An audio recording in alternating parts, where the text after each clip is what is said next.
नमस्कार, मी प्रज्ञा करजवकर. सर्व प्रेक्षकांना जय महाराष्ट्र. राजकीय बातम्यांचा घेऊया वेगवान आढावा.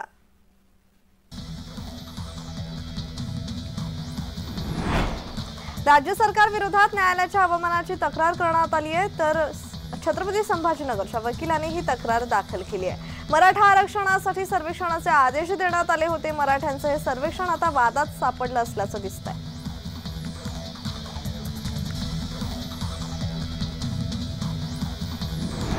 उपमुख्यमंत्री अजित पवार हे रविवारी बारामती दौऱ्यावर आहेत. त्यांनी सकाळपासूनच बारामतीमध्ये सुरू असलेल्या विविध विकास कामांची पाहणी केली आहे. त्यांच्या समवेत पदाधिकारी आणि विविध विभागाचे अधिकारी उपस्थित आहेत. त्याचबरोबर रविवारी नवनिर्वाचित सरपंच, उपसरपंच, सदस्य यांचा सत्कार कार्यक्रम आणि कार्यकर्ता मेळावा आयोजित करण्यात आला आहे. या मेळाव्याला उपमुख्यमंत्री अजित पवार मार्गदर्शन करणार आहेत.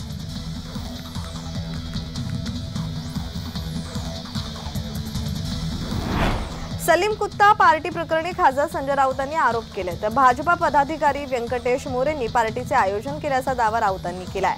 फडणवीसांसोबतचा फोटो दाखवून राऊतांनी हे आरोप केले.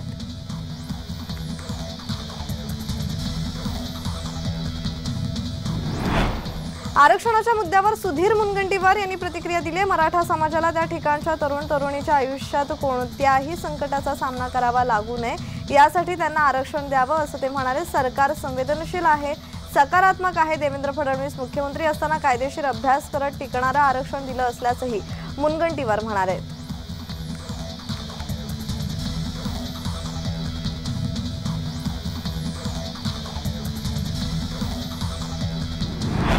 येत्या 23 जानेवारी रोजी नाशिकमध्ये उद्धव गटाचं राज्यस्तरीय अधिवेशन होणार आहे. उद्धव यांच्या उपस्थितीत मेळावा होणार आहे. या मेळाव्यासाठी जागा निश्चिती आणि पूर्वतयारीसाठी उद्धव गटाचे महत्त्वाचे नेते रविवारी नाशिकमध्ये असतील.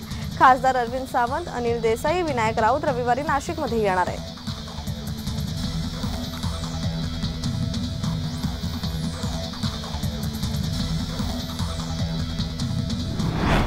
मराठा आरक्षणावर सर्वोच्च न्यायालयाने पुनर्विचार याचिका दाखल करून घेतली. या याचिकेवर आता 20 जानेवारीला सुनावणी होणार आहे. सर्वोच्च न्यायालयाने ही याचिका दाखल केल्याने राज्य सरकारला मात्र मोठा दिलासा मिळाल्याचं बोललं जात आहे.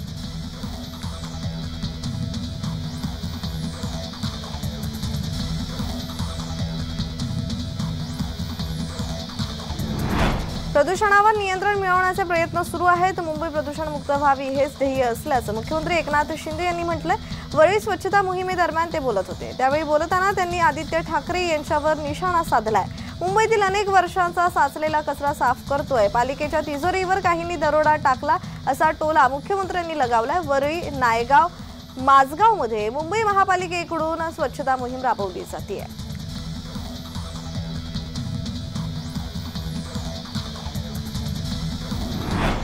20 जानेवारीला मुंबईत आमरण उपोषण करण्याच्या मनोज जरांगेंच्या वक्तव्यावर मुख्यमंत्री एकनाथ शिंदे यांनी प्रतिक्रिया दिली. मनोज जरांगेंनी धीर धरावा असं सांगून सरकार पूर्ण प्रयत्न करत आहे असंही शिंदे म्हणाले.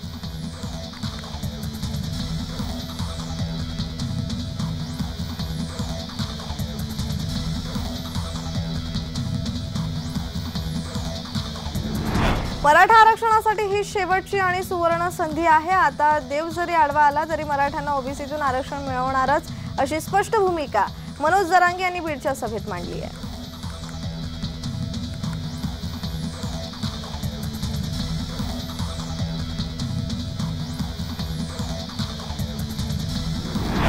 मराठा आरक्षणावर सर्वोच्च न्यायालयाने पुनर्विचार याचिका दाखल करून घेतली. हा दिलासाच आहे. आमचं म्हणणं हेच की मराठ्यांना केवळ आरक्षण द्या. सर्वोच्च न्यायालयाने मराठा आरक्षणासंदर्भातील पुनर्विचार याचिका दाखल करून घेतल्याच्या निर्णयावर भुजबळांनी प्रतिक्रिया दिली आहे.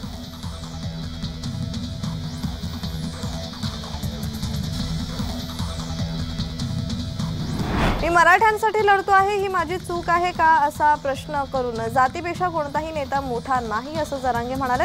मराठ्यांच्या आरक्षणाचा प्रश्न मार्गी लावा. नाटकं कशाला करतायत? हे सरकारला लाज वाटली पाहिजे. जे आमच्या पोरांना खोट्या गुन्ह्यांमध्ये अडकवण्याचा प्रयत्न करत आहे, त्यामुळे मराठा आरक्षणाला डिवचू नका असा इशारा मनोज जरांगेंनी सरकारला दिला.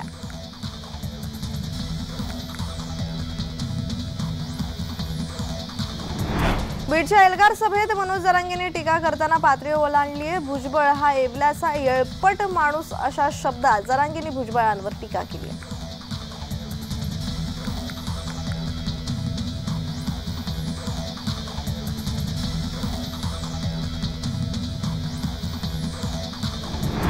माझ्यावर बोलण्यापासून जरांगेंना पर्यायच नाही, त्यांनी अर्ध भाषण माझ्यावरच केलं असं सांगून जरांगेंच्या स्मरणशक्तीत गडबड असल्याची टीका भुजबळ यांनी केली आहे।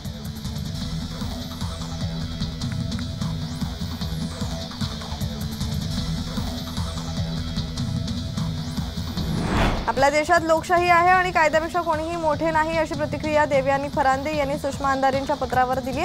सध्या सकाळी उठल्यावर बेछूट आणि पुराव्यांशिवाय आरोप होताना दिसतात, त्यामुळे पुराव्यांच्या आधारावर बोलायला शिका असा सल्लाही अंधारेंना दिलाय।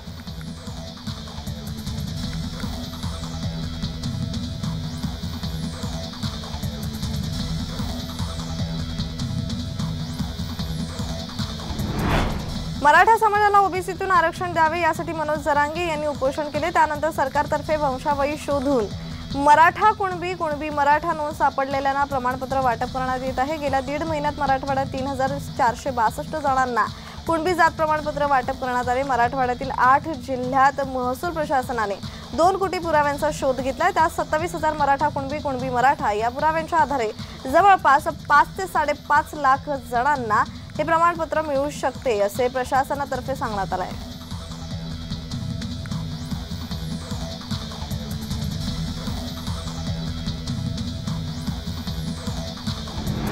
हिम्मत असेल तर बॅलेट पेपरवर निवडणूक घेऊन दाखवा, 300 नव्हे 500 पार जाऊन दाखवा असं आव्हान संजय राऊतांनी भाजपाला दिलं। निवडणुका हरले की विरोध ईव्हीएमवर संशय घेतात आणि या सत्ताधाऱ्यांच्या प्रश्नावर ते बोलत होते।